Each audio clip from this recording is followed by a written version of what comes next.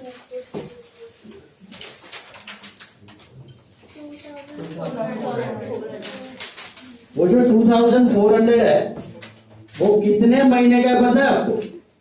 12 महीने का। कैसा 12 महीना? ईयर एंडेड दिया। लेकिन ये 12 महीना कौन सा है पता है? This is not April to March. ये 12 महीना कौन सा है इंश्योरेंस का? It is October to September. मतलब आपने पॉलिसी कब निकाली होगी? अक्टूबर में, और पे कर दिया है नेक्स्ट सितंबर तक का। This is from October 06 to September 07। आपका इंश्योरेंस पॉलिसी आपने अक्टूबर 2006 में निकाला और प्रीमियम पे कर दिया टिल सितंबर 07, और अपना साल किधर खत्म हो रहा है पता है? 31 मार्च 07। तो आइडियली आपको प्रीमियम कितने महीने का पे करना था? सिर्फ 6 महीने का। लेकिन पापा के पास तो बहुत पैसा है, तो आपने कितने टाइम का पे कर दिया? 12 महीने का। समझो ये जगह मैंने रेंट पे ली थी अक्टूबर में, साल खत्म हो रहा है मार्च में, तो कितने महीने का रेंट दिखना चाहिए? 6 महीने, क्योंकि अक्टूबर में चालू किया है ना। तो 6 महीने का दिखना चाहिए, लेकिन आपने कब तक पे कर दिया? नेक्स्ट सितंबर। तो कितना महीना एक्स्ट्रा पे किया? समझा?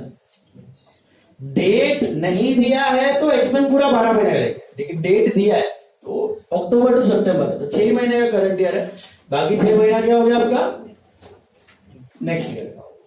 तो व्हाट इज दिस 6 मंथ्स का इंश्योरेंस? प्रीपेड। तो अगर 2412 महीने का है तो 6 महीने में कितना होगा?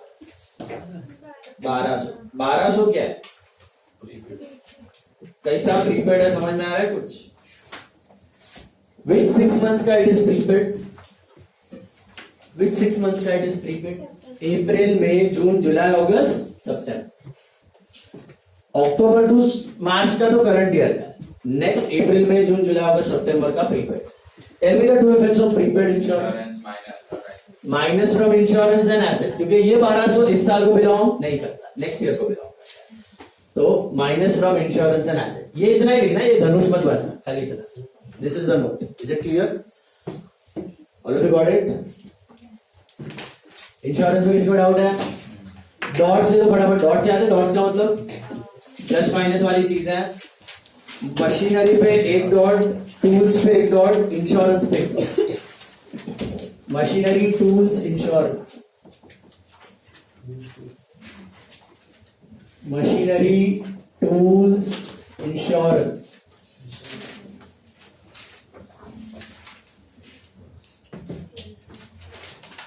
देन डेटर्स में कितना आएगा बताओ? डॉट। कितना डॉट डेटर्स में? 2 डॉट। काय को यू नो? एक तो अनरिकॉर्डेड सेल्स है और दूसरा हाँ प्रोविजन फॉर डाउटफुल डेट्स। पहले क्या करना है उस पर? Unrecorded sales, provision at the end. 2 dot डाल दो डेटर्स पे, 2 डॉट्स। क्रेडिटर्स पे कितना? 1। और परचेज पे एक, सेल पे। परचेज पे 1 डॉट, सेल्स पे 1 डॉट। आपको परचेज सेल पे अनरिकॉर्डेड परचेज